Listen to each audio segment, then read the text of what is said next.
Big thanks go out to Taiwa for supporting today's video via Patreon. Yuma Proud Protector versus the Scarab God, Kineos and Tiro, and Kambal. Well, we've got some deserts to start things off with, which means we can get down a turn 1 Esper Sentinel. Got some decent card advantage available to us as well, so try this. And we are on the play, so getting to a means of loading up our graveyard with lands as well. Play a desert to start off with, and we'll have to take a life to this to make white. Turn 1 Field of the Dead from the 4 colour player, and a turn 1 Soul Ring from the Scarab God means that we get to draw at least one card from the Esper Sentinel into another desert, of which we want plenty in this deck. Alright, and into a Magmatic Insight, which could draw us a card here. I was thinking of going for the Surveil, but yeah, I suppose we could still go for that Surveil and then filter mana through that to make red into this. So, Conduit Pylons and Amulet of Vigour, probably well worthwhile keeping hold of, I think. Don't have too many tap lands in hand, but I'll regret not keeping hold of that, I imagine. So keep that on top.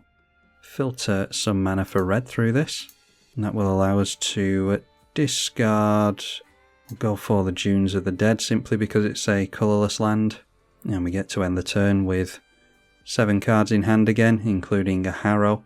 Farseek being played into the Esper Sentinel as well, so this turn 1 creature doing work for us as we would expect. Draws us into a Soul Ring. Scryland from the Dimir player. Mana Crypt being played into the Esper Sentinel as well, see if they want to pay the tax. Looks like they're tapping their blue mana for that, which is fine. Okay, there is a Mina and Den, so we could get that out here. We could get out Oracle of Muldiah as well. I think I'd like to go for the Harrow so that we can put a land in the bin. So if we go Amulet of Vigour, play the Shock land in, and it will untap itself, then it can be Soul Ring into Harrow, that's fine. And we'll sacrifice the filter land, I think, because we can fix our colours quite nicely here, missing red at the moment. Only have one basic mountain in the deck actually, might have to fix that. And I'm fine just leaving it there, not particularly interested in going for the Sylvan Safekeeper. Not worthy that our commander will cost 2 less now, so it's going to be 6 mana for that. Might go for it next turn. Kambal, Profiteering Mare coming into play. And that damage will chip away at us. It's often ignored in a game of Commander, I've noticed, but you really do lose a lot of life to this if you're not careful. And a Nature's Law, and can pay the tax for this, decides not to, so there is a new Annie joins up. 5 damage to a creature or planeswalker when it enters, and triggered abilities of legendaries trigger again. So maybe get that in before our commander. Going for the hat trick here, a Farseek on the previous turn into Nature's Law and 3 visits this turn. Then going for a bounce land as well. So just a couple of lands away from getting Field of the Dead going. Kind of hoping to see our opponent's Scarab God here so that we can 0.5 damage at it if we're going to go for the enchantment. Noteworthy, our commander does trigger on attacks as well, so could be worth getting the commander down still and getting this in afterwards. Okay, we do see the Scarab God hitting play. So if we get into a land, we could go for Oracle of Muldiah, play a couple of lands into the enchantment. And the chances of us getting into a land are pretty decent because we've got 42 of them in this deck, so Flagstones of Trocaire is a good one to sacrifice as well because it can fetch out of plains. And if we can play this from the graveyard, it will be consistent plains tutoring for us. So let's go like that, and then we can go Oracle, get down a white mana and another land, see what's on top of our library, I think. Alright, it is an Aura Shards. I'm sure our opponents don't want to see that, so might make us an enemy, but get down 2 lands and play Annie joins up. 5 damage on the Scarab God, and that will go back to hand at the end of the turn, but it forces them to replay it. A Dramatic Finale, giving creature tokens a buff, and whenever 1 or more non-token creatures you control dies, make a black Inkling token. Got Exploration on top now because we did cantrip with that, and Kambal goes in at Scarab God as well, so hopefully not going to see an early scoop, but of course we do. Poor Ben feels as though he's being bullied, so that's a ban. Can't have people so delicate trying to play us on here. Oh yeah, and then of course all the bitching in the comments. Not going to read all that. So we're seeing Kineos and Tiro of Melitist. We may well have to follow suit and go in for our commander as well.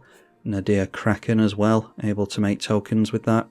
The Orzhov player hasn't ramped very well, but does have 6 cards in hand. Kineos is going to draw us into this exploration. We're getting a decent amount of card draw this game, thanks to the Esper Sentinel and now the Kineos and Tyro. And there is a Wheel of Fortune on top for us as well. Our opponents are seeing all these cards. So cleared a bunch of non-lands off the top for us. Alright, an Hour of Promise. So we could go Escape the Wilds and keep our fingers crossed. That would be 1, 2, 3, 4, 5. Commanders how much? 6. So 1, 2, 3, 4, 5. We'd need to get 3 lands out of an Escape to the Wilds if we wanted to go for our commander. And we do get 3 land drops this turn. What are the odds? Probably not great, but I think it'd be fun to go for this. We'll get down our commander at some point this game. We've got until the end of next turn to play these as well, so let's have a look. Okay, there's an Edge of Autumn to shuffle away at Tybalt's Trickery, which I'm fine with. Azusa, a fetch, Aftermath Analysis. So let's play the Wooded Foothills. Play the Aftermath Analysis as well. We can fetch back all of our lands from the bin once we've got our commander into play and we've cracked a few of them. And we've got further chance of getting more lands off the top here, although we've missed our chance to get our commander into play. Milled a Nature's Law and a Yavimaya. Put another land in the bin with the Wooded Foothills. And we can just make that a Tiger. Obviously we've shuffled again. And now it's a Farewell on top. We'll shuffle again with the Edge of Autumn. Or actually we won't shuffle with this. We'll have to sacrifice a land in order to cycle it. Yeah, so we'll pay for that. Oh, I thought I'd clicked on cycle then. We just paid for that for no reason. Could have had the exploration in play. Oh well. We will have to leave it there then. Was trying to draw into the Farewell to maybe reveal a land off the top. Sure, we could cycle from exile, couldn't we? Oh no, you have to discard it anyway, so we couldn't have done that from exile. I think it's going to be worth getting down Azusa though, because now that we've got a fetch in the bin, if we get a means of playing cards from the bin, it's going to be our means of accelerating mana, which can be difficult when you have to sacrifice lands as part of your deck. A Haunted Horror, see where these tokens are going to go. Probably to the Group Hug deck, I would imagine. And yep, handing over 2 3/3 Centaurs, which means Kambal gets a couple of 2/2 Centaurs as well, which will be 4/4s thanks to the Anthem, followed by Adeline. So if they want to swing in here, which, yeah, they could swing in towards us, might not be the best idea, but deciding to make a couple of human tokens, so draining us again. And if we're going to block here, I'd rather block commander damage. Probably not relevant with this, but there could be a Moonshaker in the deck that makes commander damage relevant at some point, so we're taking 2 either way. Might as well block the commander. Drawing a card during his turn means Nadir Kraken could make a token, but decides against it. Chord of Calling, where X is 3, can pay the tax on the Sentinel. Doesn't pay it, so draws us into Farewell, and we were going to finally reveal a land on the top, but didn't manage to cycle that Edge of Autumn, unfortunately. Went after a Tranquil Frillback, so able to get rid of graveyards with that. So targets our graveyard, goes after the Anthem, and what's the other one? Gaining 4 life, so starting from scratch with our graveyard, unfortunately, but this is the risk you run when you care about graveyards. And then playing the land, triggering Field of the Dead for the first time. I think we're going to have to go for a field ourselves because the board is starting to get gummed up, unfortunately. Plays into the hand of Kambal. And we're going to draw again to their commander at the end here. Obviously know what we're drawing into, as does everyone else. And does pay into the Kraken, making a Tentacle token. So there we see Desert of the Indomitable. And that's a tap land, which is why I kept the Amulet of Vigor. Alright, and now getting into the additional lands, so go through to the main phase here. And let's grab ourselves an Azusa. And we can play that fetch, because it's an easy one to put in the bin. There is an Arid Archway as well. So we've got, that's the first one, 2, 3, 4 land drops this turn. So that is number 2. Amulet of Vigor, untaps it. And I'll just return a snow land to hand. And we've got another desert on top, might as well take advantage and get it into play. We'll have that tap for green, I think is okay.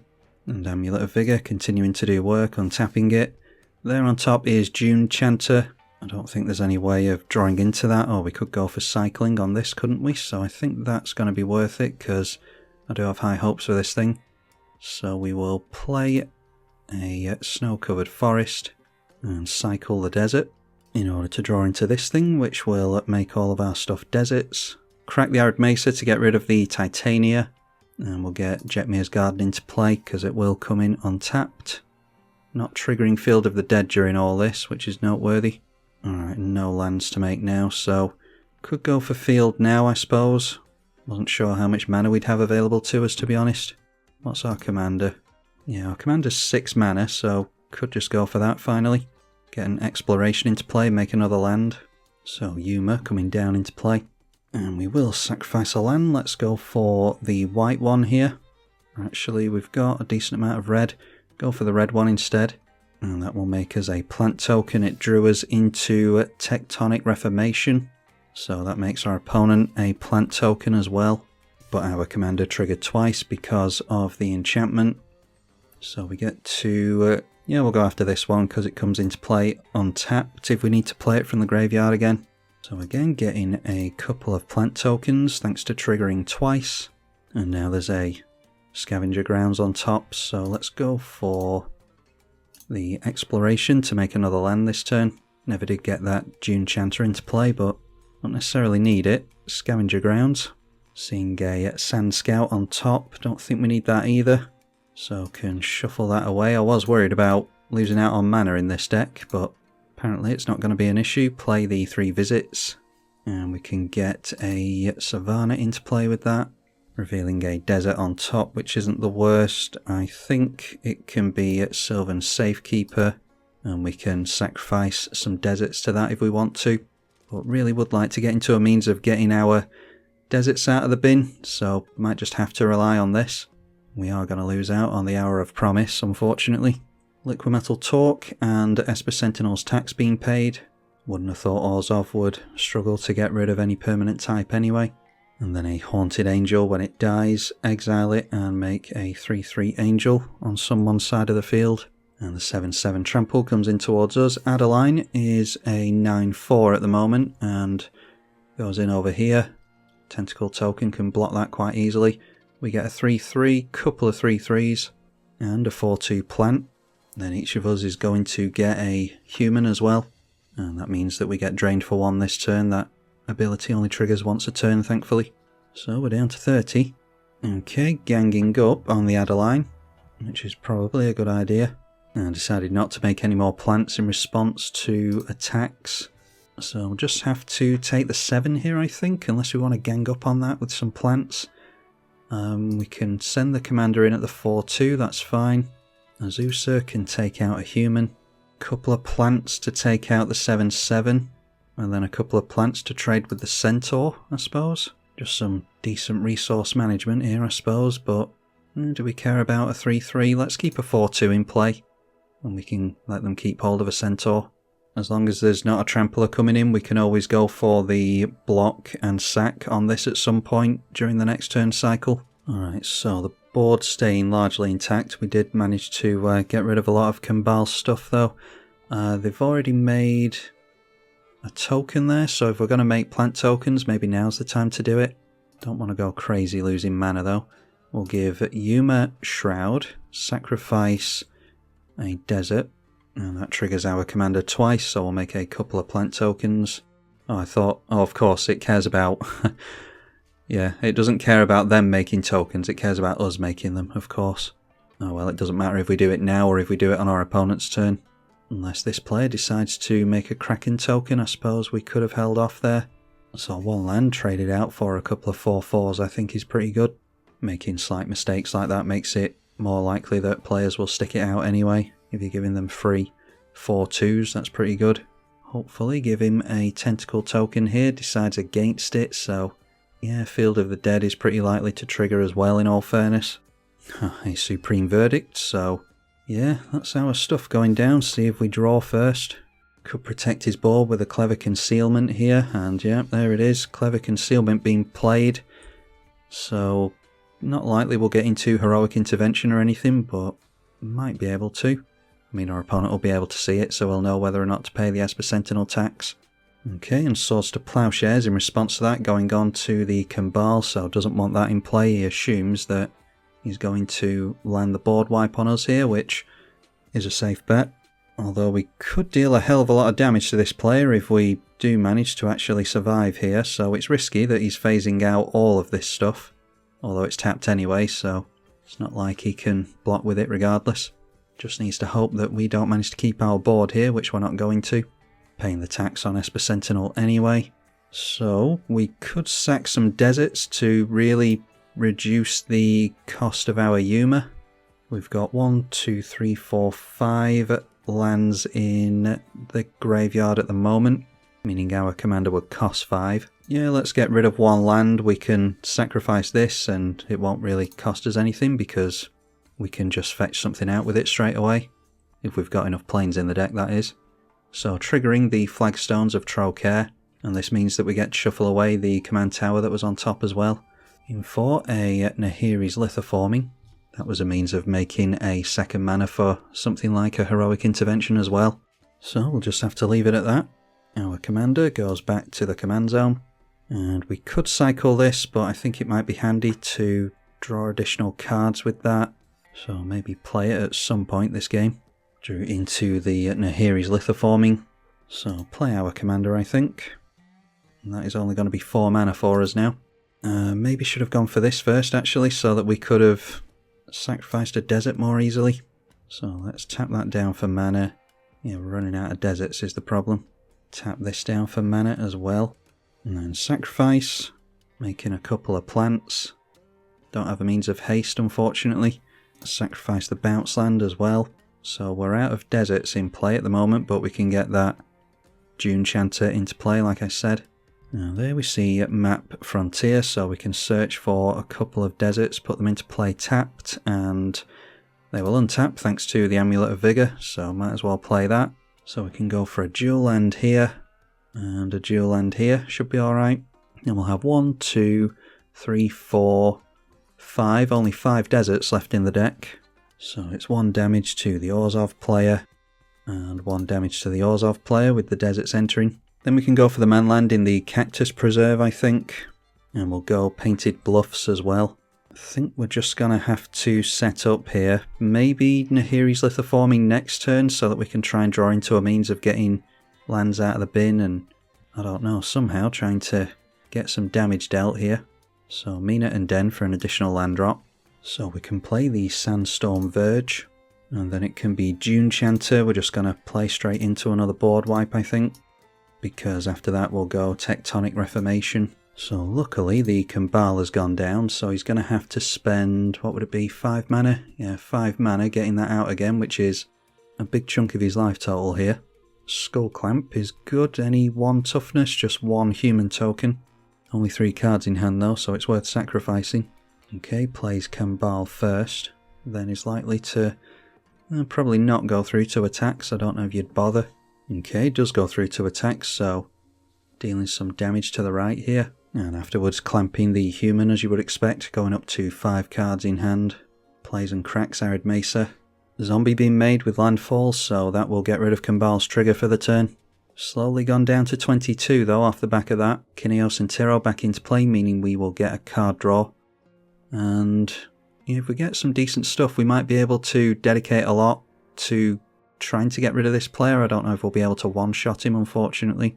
Got us into a Snow Forest, which is a desert. We've got 3 land drops to make in a turn. There's an actual desert. So let's just go straight in for the Nahiri's Lithoforming, I think.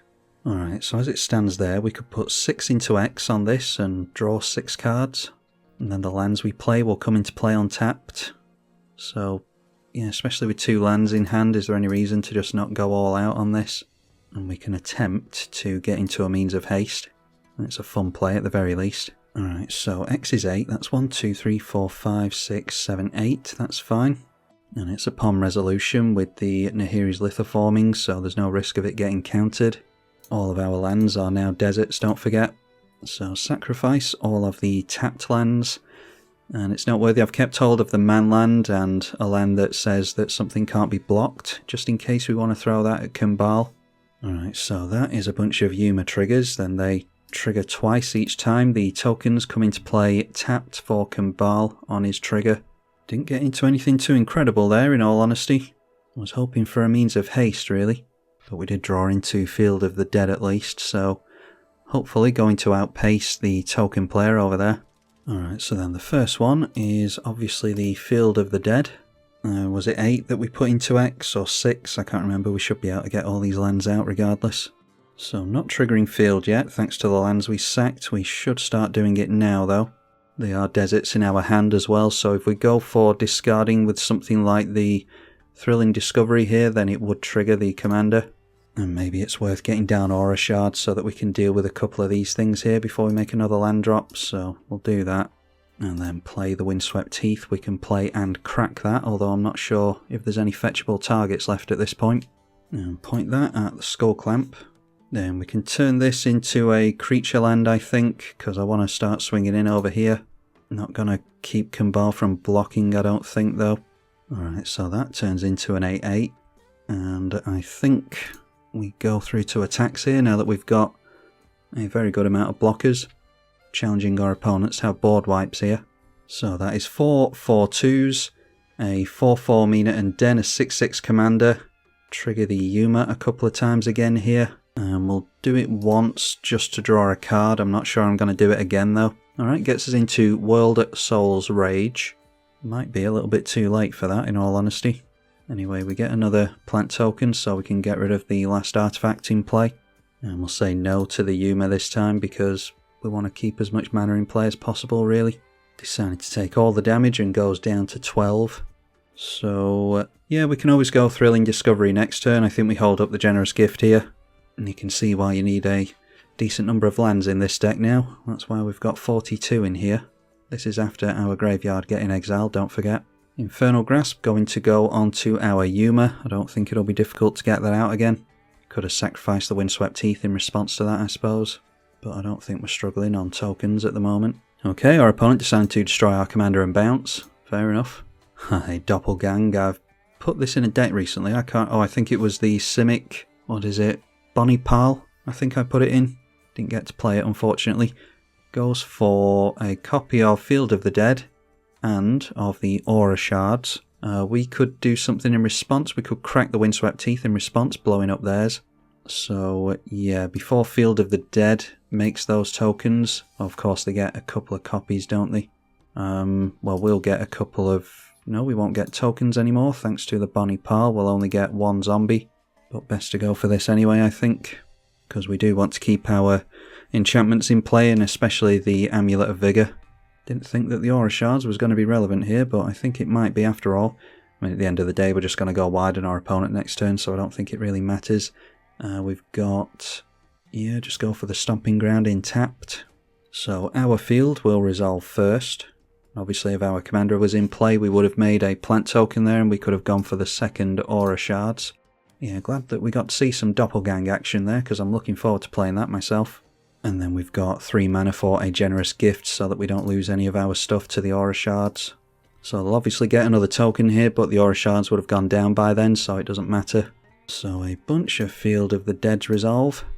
And if we can't quite finish off our opponent, which I imagine we can, then the World Soul's Rage might be relevant after all. Oh, this is from Graveyard as well, I forgot about that, so we could actually get the lands out of the graveyard after all. And that'll sort of pay for itself thanks to the Amulet of Vigour or something like Spelunking, bringing them into play untapped. I won't make that play because it's going to trigger field a bunch and add a load of triggers to the stack that our opponent doesn't need to see, but yeah, ideally, if we could do it quickly on Magic Online, then we will get all of our lands back out. Draw a card with Kineos and Tyro. We'll only have 37 cards left in the deck. And our opponent managed to get out a Gaia's Cradle, so yeah, if they had a Cyclonic Rift, I imagine they would have used it already, but maybe this was always their plan. So we're not necessarily done yet. Maybe it is worth making use of the World Soul's Rage. I suppose we can go through to attacks first.